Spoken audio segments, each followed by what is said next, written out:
Okay, so I'm going to show you how to replace the pump inner tubing assembly. Now, one of the questions I know you're going to ask me is, when do you need to replace the pump tubing assembly? And the answer is, really you don't need to replace it unless it stops working, or if, God forbid, some idiot puts poison through the Spinzall and you just don't feel that you can possibly sanitize it properly.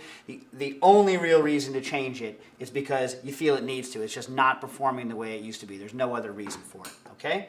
But it's relatively easy to change. It's the only piece of maintenance that you're going to require a Phillips head screwdriver for.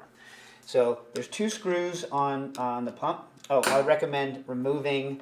now, when you're removing these tubes off of these 2 hose barbs, don't bend it too much, because if you do, you'll kind of deform these little things, which is not good.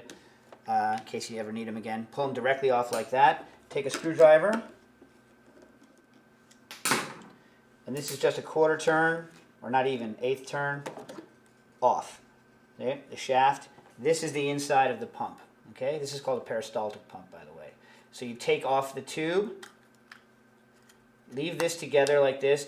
If it comes apart, it's not a big thing, but just remember how it goes back together and don't lose this bearing. I like to just keep it together like this as a whole unit. And now to reassemble it, it's fairly easy. You see there's a little half moon here. You just pop the first half moon, make sure you get it in the grooves. Then just work your way around with your fingers. You can rotate this if you need to get it to do what you want. Just ridge it around. Take the other half moon, slide it in. Don't do this. This is a problem people have. Don't do that. Don't push it underneath. Get it locked into that groove. And that's it. Pump tubing changed. To put it back on, make sure you locate it on the shaft.